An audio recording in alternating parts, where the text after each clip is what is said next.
Salut les amis, aujourd'hui nous allons parler d'investissement. Comment investir quand on est débutant, quand on est novice, par où commencer? Je pense que c'est une question que beaucoup d'entre vous se posent. Moi-même, je me suis posé la question il y a bientôt 3 ans. Il y a plusieurs catégories de personnes. Il y a celles qui ont un peu d'économie, qui veulent investir mais qui ne savent pas par où commencer. Donc ces personnes ont besoin d'être guidées pour faire de bons placements. Et très souvent, leur phrase favorite, c'est « j'ai l'argent, mais je ne sais pas dans quoi investir. J'ai 1 million, j'ai 2 millions, j'ai 100 000, j'ai 500 000, mais je ne sais pas dans quoi mettre mon argent, je ne sais pas par où commencer, je ne sais pas comment investir. » Ensuite, il y a les personnes qui comprennent ou qui ont pris conscience qu'elles doivent investir au lieu de gaspiller leur argent, on va dire dans des choses inconsidérées, dans des dépenses inconsidérées, dans la fête, les petites, la bière, etc., ou les dépenses imprévues, ce genre de choses. Sauf que ces personnes-là n'ont pas un capital de départ. Elles ont du mal à épargner, ils préfèrent recourir à un prêt bancaire. C'est vrai, en matière d'investissement, il faut reconnaître le vocabulaire technique. Il y a plein d'arnaques, des soi-disant conseillers financiers, ou les coachs financiers, les coachs qui se multiplient sur Internet, donc on ne sait même plus à qui faire confiance. Donc il faut faire très attention. Après, c'est vrai, il y a quand même de bons coachs, il y a quand même de bons conseillers financiers. Et en Afrique, généralement, les gens se font avoir, surtout par des soi-disant sociétés d'agro-business, c'est-à-dire des sociétés qui gèrent des plantations, dont les rendements sont censés être très élevés, permettant de dégager des profits, des gains importants. Donc, que ce soit en Côte d'Ivoire, au Cameroun, dans d'autres pays africains, vous avez entendu sûrement parler de ces histoires-là, des gens qui sont fait arnaquer régulièrement par les mêmes procédés. C'est-à-dire qu'on leur promet un retour sur investissement qui est compris entre 300% à 1000%. Ça veut dire quoi? Ça veut dire que si tu donnes 1 million, tu perçois en retour 3 millions. Même les investissements les plus sécurisés ne permettent pas de faire ce genre de choses. Mais en vérité, tout ça résulte d'un manque d'éducation financière, d'un manque d'information.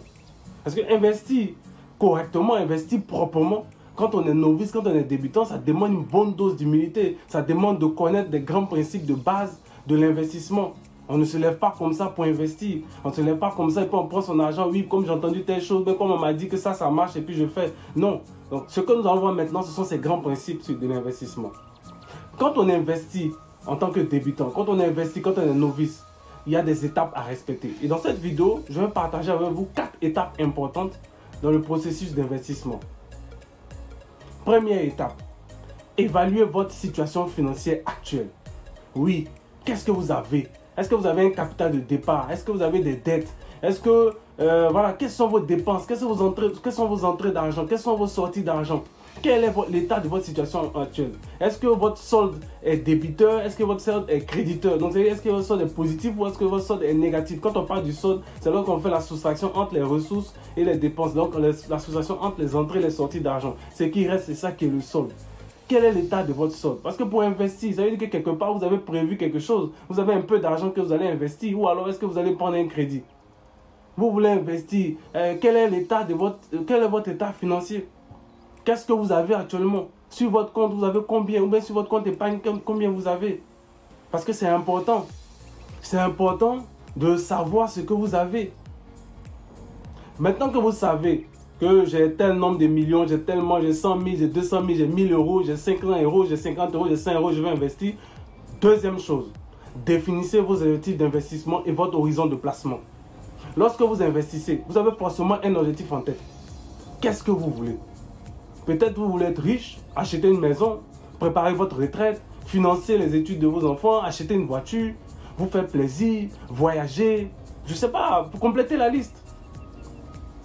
Donc, pour ce faire, vous devez épargner régulièrement. Vous devez avoir un capital que vous avez placé pour obtenir des gains financiers. Et pour commencer à investir ce capital de départ minimum, que ce soit peu importe le secteur que vous avez choisi, l'e-commerce, la bourse, l'immobilier, l'agriculture, peu importe, il vous faut de l'argent. Et selon vos objectifs, vous devez déterminer également un horizon de placement. Donc, objectif d'investissement et horizon de placement. L'horizon de placement, c'est la durée pendant laquelle vous investissez une partie de votre argent avant de récupérer votre capital. Donc, la durée peut être à court terme, moins de 3 ans, on va dire de 0 à 3 ans, à moyen terme de 3 ans à 10 ans ou à long terme de 10 ans et plus. Enfin, à partir de 10 ans et plus. Par exemple, je participe actuellement à une tontine immobilière pour acheter des terrains au bout de 14 mois. Donc, c'est un placement à court terme parce qu'il est compris entre 0 et 3 ans. Vous souhaitez investir, c'est très bien, mais quelle est la durée de votre investissement? Est-ce que c'est 1 an, c'est 3 ans, c'est 5 ans, c'est 10 ans? Donc votre horizon de placement, c'est combien de temps? Si vous voulez de l'argent tout de suite, l'investissement sera différent qu'un investissement que vous feriez si vous voulez un gain par exemple à moyen ou à long terme. Donc entre 3 ans et 5 ans ou entre 5 ans et 10 ans. Ce n'est pas la même chose. Troisième étape, déterminez votre tolérance au risque. Tout investissement comporte une part de risque. Le type d'investisseur que vous êtes dépend du type d'investissement que vous recherchez. Êtes-vous du genre à prendre des risques? Ou alors est-ce que vous êtes quelqu'un de prudent, de modéré? C'est pourquoi vous devez investir votre argent, surtout une partie, pas la totalité, dans ce que vous connaissez, dans ce que vous maîtrisez, dans ce que vous comprenez. Et uniquement de l'argent que vous êtes prêt à perdre. Parce que quand on investit, il y a une part de risque. C'est pourquoi on parle de tolérance au risque, c'est-à-dire votre capacité psychologique et financière à supporter des pertes. Êtes-vous plutôt, je ne sais pas moi, dynamique? Est-ce que vous avez une haute tolérance au risque? C'est-à-dire vous êtes prêt à perdre de l'argent afin d'obtenir de gros gains, de meilleurs résultats? Est-ce que vous êtes un investisseur prudent?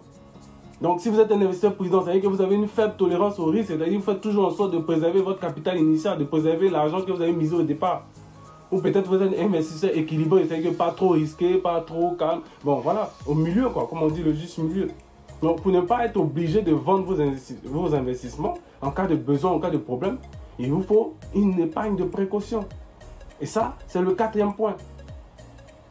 Quatrième étape, l'épargne de précaution.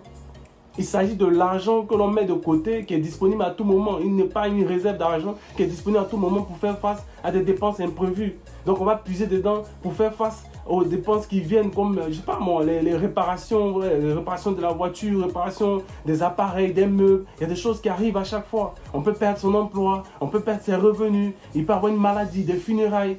Et il peut y avoir dans le pays une crise militaire, vous pouvez faire un accident, ou bien vous devez aider les membres de la famille ou des amis dans le besoin. Donc bon, je vous laisse compléter la liste.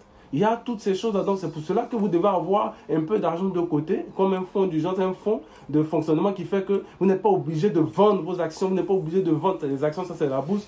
Vous n'êtes pas obligé de vendre vos investissements afin de pouvoir on va dire, pallier à vos dépenses courantes, à vos besoins et de ne pas respecter votre horizon de placement. Vous voulez avoir un gain d'ici 3 ans, 5 ans et puis bon, à cause d'un problème de quelque chose, vous êtes obligé de tout vendre et là finalement vous reprenez tout à zéro. Et ça, c'est pas bien.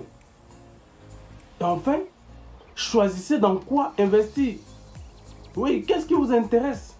Effectuez des recherches, informez-vous sur les opportunités d'investissement. Il y a plusieurs plateformes. Dernièrement, je parlais de Boris dans une récente vidéo. La banque d'opportunités d'investissement sécurisée. Je parlais aussi du club business by Coach Inès Sanou pour tous ceux qui veulent investir dans des projets rentables. Ou encore dernièrement, je signais un partenariat avec KGS Groupe Immobilier pour ceux qui veulent investir dans l'immobilier. Et après ça, faites attention au taux de placement. Moi, je vous déconseille de vous lancer dans un investissement sans estimer le taux de placement. Le taux de placement, c'est l'intérêt produit par un capital investi en un an. C'est que vous avez investi un capital et au bout d'un an, il y a un certain pourcentage qu'on vous donne. On vous dit, ah, ça c'est un taux de placement qui vous permet de comparer les différents placements. Donc, pour faire plus simple, par exemple, là, moi je suis en France, on vous dira que le livret A, qui est un équivalent du compte épargne en Afrique, a un rendement de 3%. Donc ça veut dire quoi? Ça veut dire que si vous mettez, je sais pas moi, 1000 euros, à la fin de l'année, 3%, vous aurez 1030 euros. Donc il y a 30 euros qui seront ajoutés.